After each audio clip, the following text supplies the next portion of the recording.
Hey everyone, and welcome to today's Marketing Legos Thought Leader interview. My name is Harshit, and I'm the Director of Business Alliance of two amazing SaaS tools, RankWatch and WebSignals.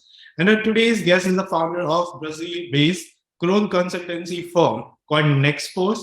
Is also the founder of a e-learning platform, Scale Up, Fernando Vitti. Welcome so much, and it's so good to have you on the show today. Thanks for having me. I'm really excited to have the opportunity to share a little bit about what I have been doing and especially how we have been impacting companies around the globe with our methodology.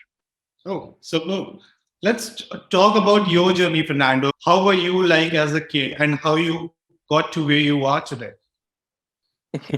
That's a funny question, actually, because I remember when I was a kid, I was dreaming about being an inventor. And I like to create games. I would dream about like creating stuff. Mm-hmm. And later on, I figured out that I was choosing the wrong word Okay. because actually what I would like to be when I grew up was entrepreneur.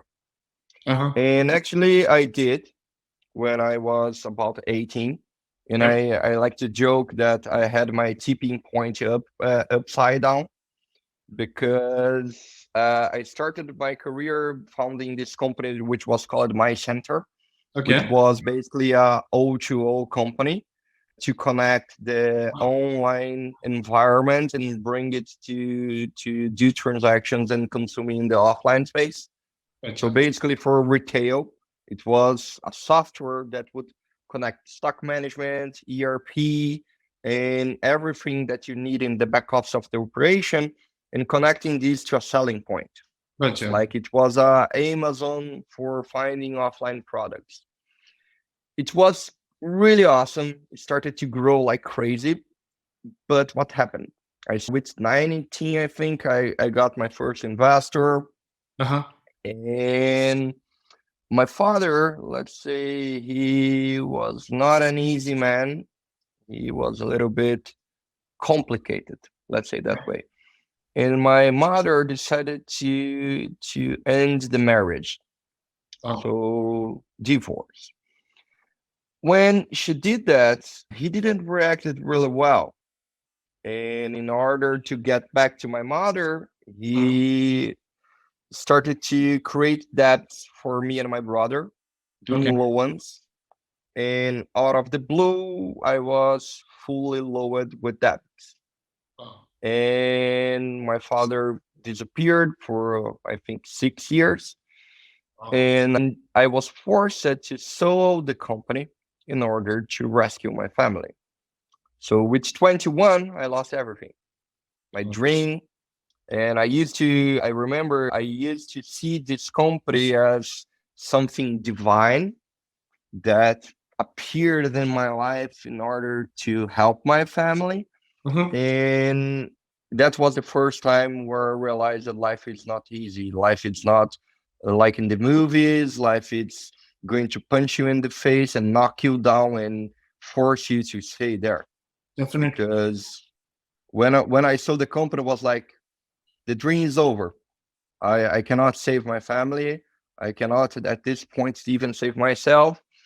And what happens next is really interesting because I lost everything. Yep. I was living in a small town nearby Sao Paulo. Then I figured, okay, let's move to Sao Paulo. Started a new university. I'm a dropper of law.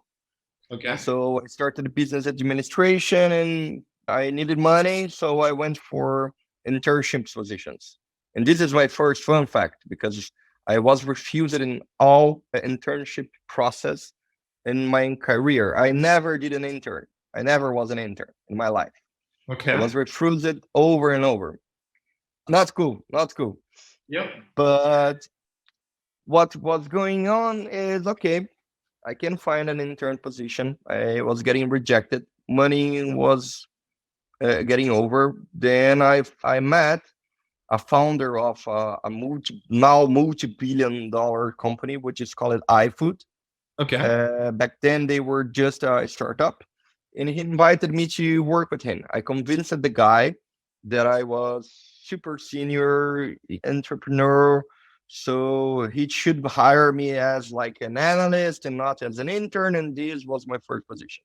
Okay. I worked my ass out, like 15 hours per day plus university. Oh, Started growing. 1 year later, I became the head of marketing, did the oh, expansion through Latin America.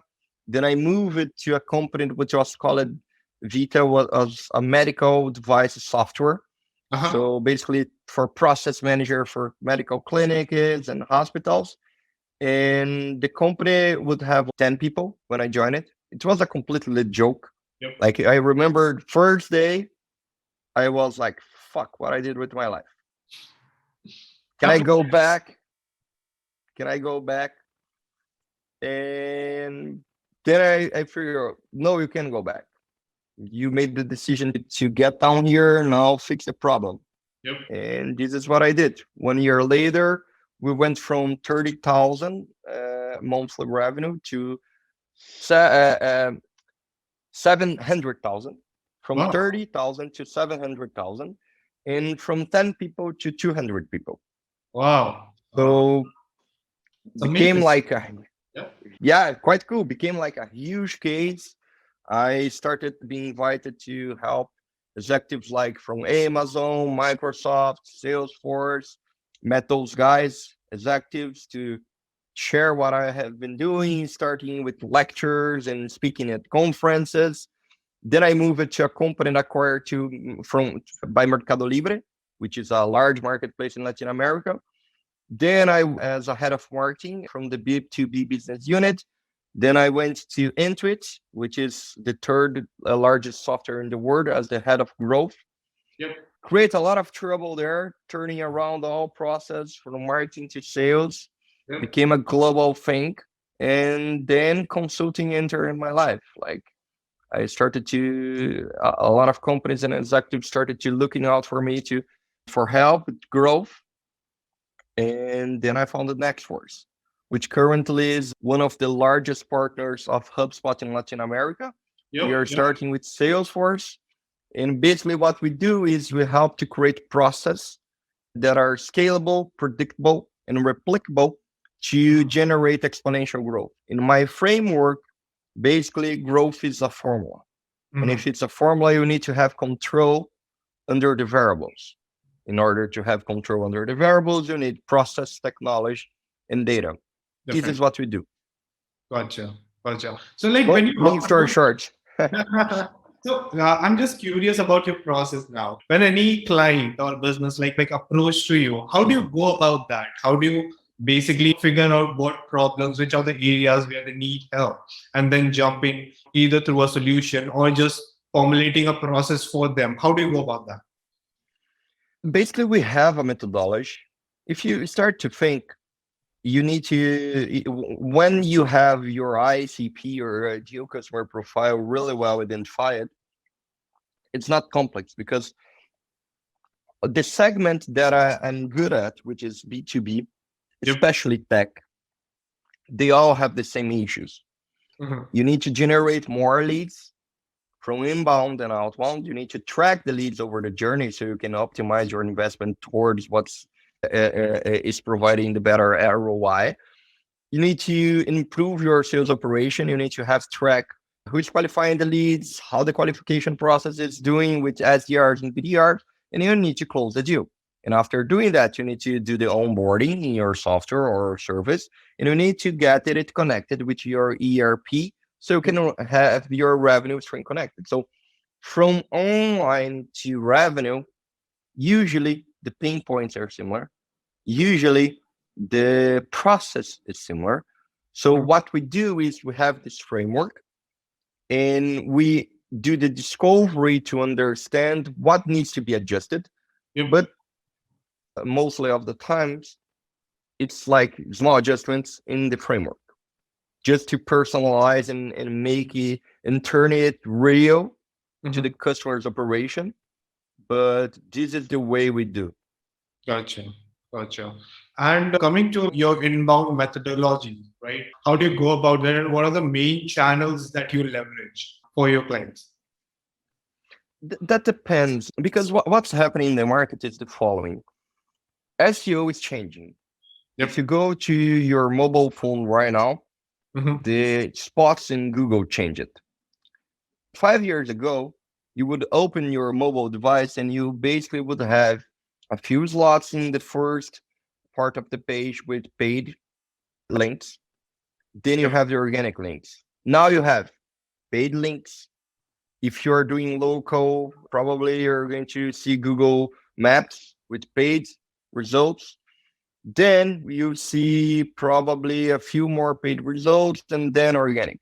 Yep. It's not in the top anymore, it's in the bottom. Yep. Even worse, when it's not related to local, first result paid, second, YouTube, third, a few more paid, then organic. Yeah, some sort of So Google snippet will be there. Yeah, that's true. yeah, so when I approach inbound is with the following rationale. The competition increased over time, Yep. but the number of available slots in the SERP reduced, which creates more complexity. So it's even harder and harder than ever to rank in the first page. But you not necessarily need to rank in the first page. You can go for other SEO strategies, for example, local SEO, YouTube SEO, social media SEO. Yep. And this is the way we are approaching organic. But where we are really strong, to be really honest, is mixing inbound and outbound. Because in the end of the day, for me, is all about delivering the right message to the right person in the right time. So I True. really don't care with, oh, I need to do SEO or paid or whatever. It's Yep. just where your customer is in what is the easiest way to get to your customer. Gotcha. I think that's clever, right? When you figure, like, it will always depend on to the client's business on what channel would be an ideal fit to leverage to get him the most benefit. So yeah, and definitely like mix of both makes better sense, right? Inbound definitely takes more time compared to all your paid ads and everything, right? So that's much better and gives you quick results. Yeah. And I'm just curious, how exactly the first 30 days in your agency of any client looks like? How exactly you take care of the onboarding and then what are the next few steps that you take forward? hmm Basically, it's quite simple. And since we are not an agency, it makes it even simpler. We're a consulting firm. So what Yep. we do is first 30 days is aligning the process, Okay. how it's going to be the process, bringing all stakeholders aboard, communicating everything, communication process, and then we start assessing. So here's the roadmap. This is what we have planned. We have our discovery phase to understand more about each area. What's your pain points in marketing? What's your pain point in sales, customer success? Yep. General pain points from end users for your SDR, for your marketing analysts, for your managers, middle level, executives level. So we do this discovery. We understand clearly what's happening and connect this with your roadmap. Yep. So is our roadmap aligned? Then we set expectations. Hey, this is what you want. This is what we have planned. This is what we're going to do. Gotcha. 30 days is making sure everyone is in the same page and executing the foundations of the process. Gotcha. So that's the whole idea. Gotcha. Gotcha. And what's the average life cycle of a client in your agency? What's the churn rate right now? Life cycle in terms of time, Yep. it is around 1 year. Okay. Like basically all customers and why 1 year? Because our customers, the company was founded 1 year ago. Yeah. So So all no, the so 0% this thing, churn rate, right? churn, we didn't have churn in the beginning of the company. What we did, we were working a project based way. So delivering the project, closing the contract, and now that we became a revenue ops BPO, business process outsourcing, Yep. lifetime is increasing, lifetime value as well. So we changed it a little bit. That's why we went for this path, because that's basically where we are really strong, and we found that we can deliver more value to the customers. Other than just giving advice, is where we can implement our advices and have control over it. Gotcha. Gotcha. And let's talk about one of the most, this thing, basically like most scaled up client that you have. Some very, this thing, what do you call it? Successful case study, right? Where you helped any of your client's business grow radically. So I understand your business isn't that old, but still, if you can share some of the successful case studies of yours.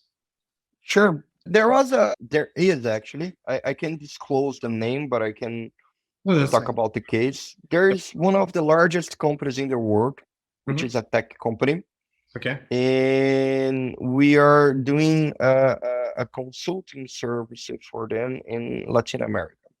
Okay. Basically, what was the situation? They would generate leads, and the leads would go to one software, Hmm.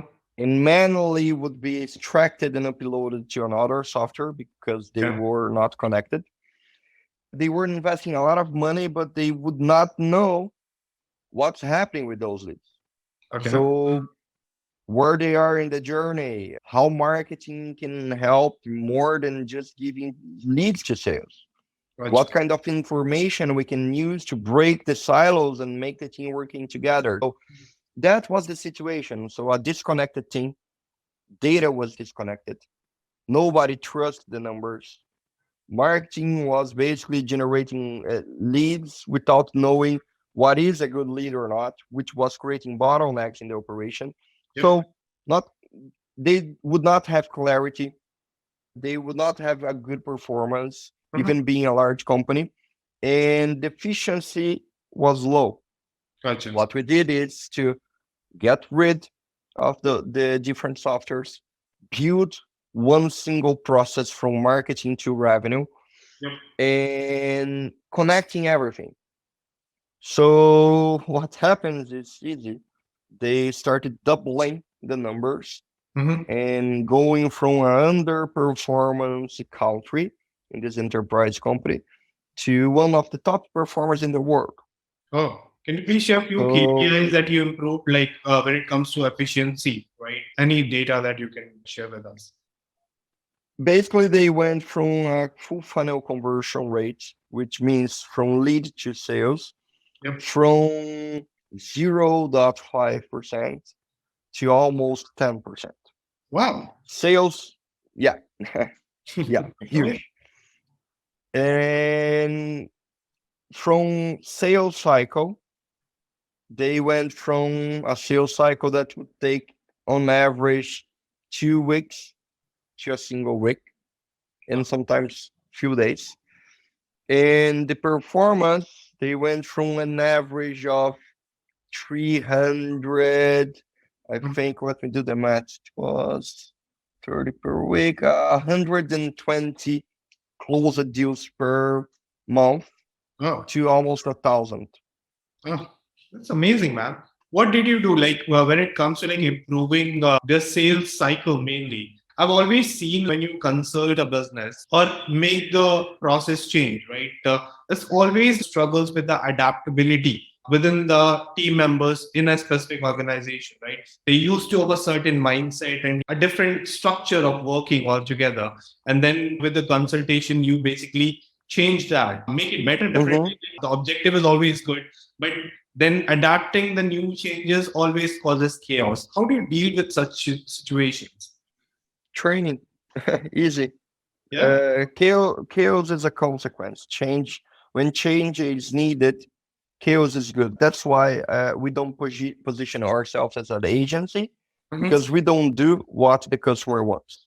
Hmm. Because I like this Steve Jobs phrase, which is sometimes the customer don't know what he wants, Yep. and it's true. If you ask me, hey, create a self-destruction button in the CRM, I will say to you, no, we won't. Ah, but I want. I don't care. We won't build it. Why? Because we don't deliver what you want. We deliver what you need. This Gotcha. is what we do. So if the change is needed, we're going to present to you, hey, this is what needs to change. We have data to back us up because we don't work with hypothesis out of the blue. Yep. Basically, we dig the data, create hypothesis from a deep analysis process, and present, hey, this is why you need to change. Yep. Are you onboarded with us? Great. You are not? Sorry, I cannot help you because we can replicate what you do, but what you do is not working. At least we need to try and test doing a different way. And this is usually how we convince managers and executives to change. And then it's all about training the operation to change. And when they see the value, then they became the, let's say, advisors of the change. They started to advocate towards, hey guys, this is great. You need to do that because my performance is improving. So what in the beginning is like chaos and fear, because all change creates chaos and fear, Yep. then became comfort and excitement. Like we call this the honeymoon phase. Yep. So first you are going to hate us. Then you are in the honeymoon phase. Gotcha. Since you've been like involved into training and with the sales consultations as well, like a lot, please share a few tips of that something that every business can use to convert the leads to the actual business and big clients. How do you go about that For my company or for my customers? for your customers, mainly tech companies? Basically, what we do is to create a formula, right? Like we break down the full buyer journey in variables. The formula would be the following. First, you have session to conversion rate, session to lead conversion rate. It doesn't matter if it's from outbound or inbound. If it's outbound, it's sending emails and getting replies. That's basically the logic. But you have the conversion rate of bringing someone.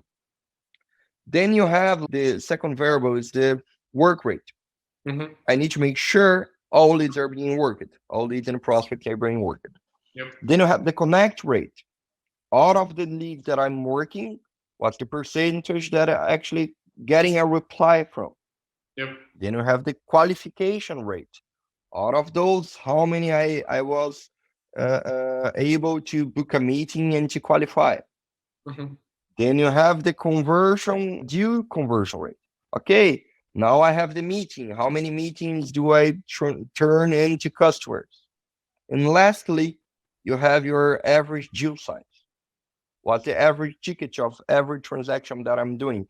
If you analyze this formula and you combine it, this is the engine that you generate revenue. So revenue is a simple formula. What we do to help our customers to grow and to generate more revenue is simple. We basically create this way of mapping the formula and we identify where is the bottleneck. Mm-hmm. For example, in this customer that I told you, we generate those outstanding numbers. We made them reach a really hard and painful conclusion, which was more leads not necessarily means more sales. Why? We created with the formula a way to showing them that every time the demand goes up, since they were not adding new reps to treat the demand, the efficiency goes down and the number of sales would remain the same. So literally, if you would analyze all the graphs in a logarithmic scale, every time demand would reach to a point that would suppress the operation capacity, the efficiency would go down and the number of sales would remain always the same. The way is simple. When you have these numbers, you can easily find where's the bottleneck, and then you came with an action to address the bottleneck and get it sorted out. Then it will create probably another bottleneck in the formula, and then you go and fix the other bottleneck. Over time, the numbers start increasing like crazy because then the system that was unstable became predictable, became replicable, and finally, this is scalability. That's clever. This is exponential growth. Yep. That's clever, actually. Also, Fernando, because you deal with CRMs and automation, right? And you've been doing it for so long now, right?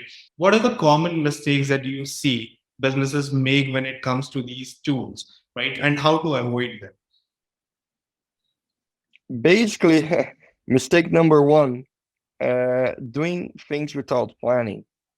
It's like a rookie mistake. You go to you hire, for example, HubSpot or Salesforce, Yep. and you decide to do it by yourself. And I'm not telling this because, hey, are you selling your fish, man? You're just telling that because you're a consulting firm that does that. No, that unfortunately not that's not the truth, because my company was born out of the mistakes of all companies that do it by yourself without thinking. Yep. I hire an analyst here, a really junior guy, and give him the mission, and seems like exciting. And hey, you need to implement Salesforce or HubSpot.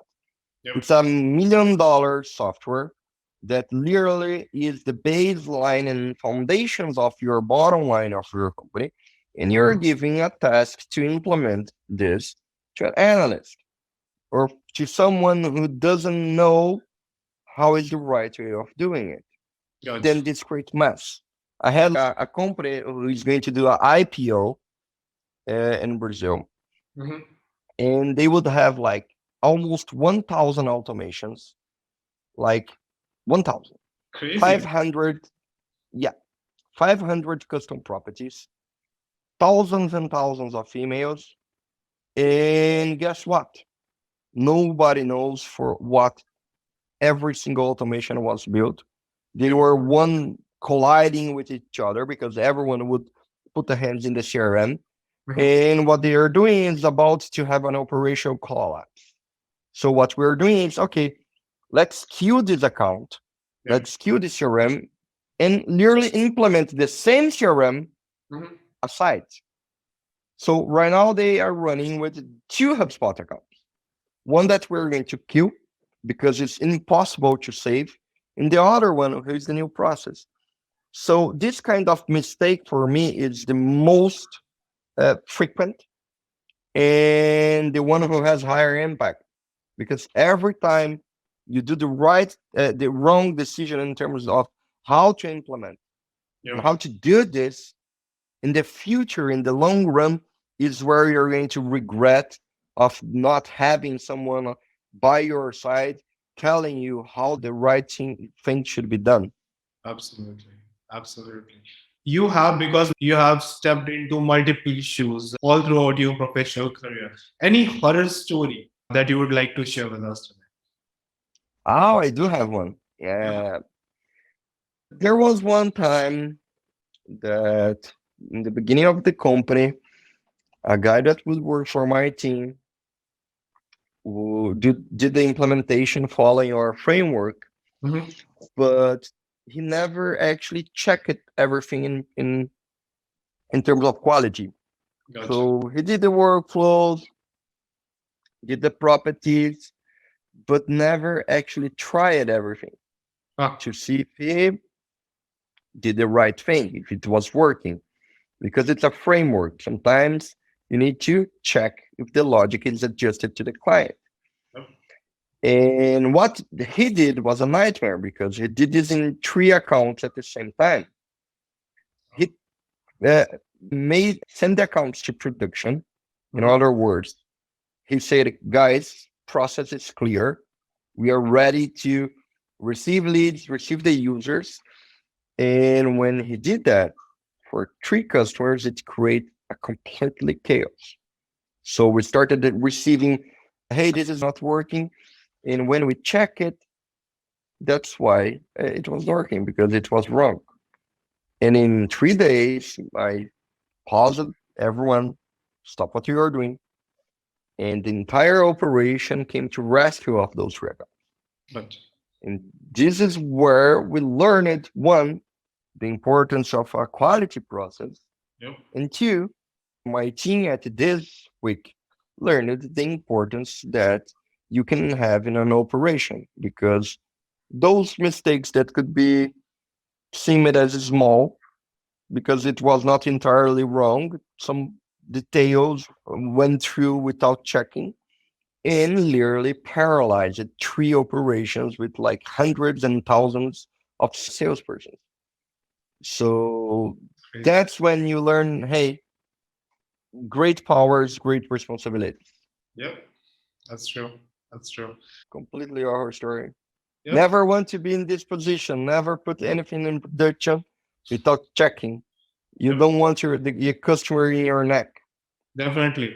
So in your business, you are basically having such a good retention rate of your clients, right? Can you Mhm. give a few useful tips so that other marketing agencies and the consultants can get benefit of? Okay. I think it's first, it's about delivering. If you're saying that you're going to deliver A, it's about setting expectations and, of course, delivering what it is expected with the quality expected. This is what's going to first and foremost make sure the relation will be good and create locking and create a good retention rate. Beyond that, this is critical. This is the baseline. Beyond that, you need to have a communication process. Mm-hmm. What the frequency that you are going to meet, what are the communications channels, how do you receive demand, and Yep. especially how you make clear for everyone what is being done and what's going to be done. Mm-hmm. So where I can check the status of my requests. And this is for me the way and the only way of creating a high successful service company is, in my perspective, you managed to do it when you became an extension of the team. Yep. You're not anymore a service provider. You become an extension of the Mm-hmm. company. And they cannot live without you because you're part of the team. You're delivering outstanding results. You have a communication process that make them feel that you belong to the company. Yep. You don't talk about you guys, you talk us. You don't Gotcha. say you and me, you say us. When you change the mindset to don't see your customer as someone who's just your customer, but Yep. yourselves as a team, and you put yourself in the position of being part of your customer's team, then is when things start to happen Yep. and things start to change. That's actually very genuine, right? Setting up the right expectations, doing your job right, and building relationship is like almost pillars for not just marketing agencies, but for almost every business, right? That is something that should be the core principle and followed by every team member, right? When it comes to their job. And it takes you places, right? Definitely helps you grow as a human being as well as a business overall. So, Mm, um, totally. yeah. Right. So, brother, we're coming to an end here, and I would like to have a quick rapid fire with you. Are you ready for that? Just bring it on. All right. What motivates you the most? Creating impact and changing people's life. Gotcha. At what age were you the happiest and why? Happiest is when I can deliver change to people. When I can see someone grow, I can see that the problem is solved. This is what makes me happy. See that I'm getting to the next level. Gotcha. Then one word that describes you the best. Persistent guy with a big dream. Gotcha. What is your next big goal in life? Change people's lives through education. For me, transformation is you can give opportunity for people who were born without choices. The only way of doing this is through education. This is my next move. Gotcha. And coming to my last question, what scares you the most? Being stuck at feeling that life you only live once. My Yep. only scare in life is getting old and looking back and say, "Hey, I have regrets. I want to live a life completely away from regrets. I don't want to regret of anything. The only thing that I want to that you can regret is of what you didn't do. Yep. So I don't want to get to this position. I want to look back and say, hey, I live a good life. I don't have any regrets. That's very wise. Brother. Thank you so much for all your time and all the valuable tips that you shared with us. Um, and I really, really appreciate it. Thank you so much. It's a pleasure to be here. And if anyone wants to know more about Nextforce, you can reach me out On LinkedIn, just type Fernando Vitti, and sometimes even on Instagram. And if you have any questions or want to have discussions later, have maybe a free consultant, just reach us out. Thank you. Thank you so much.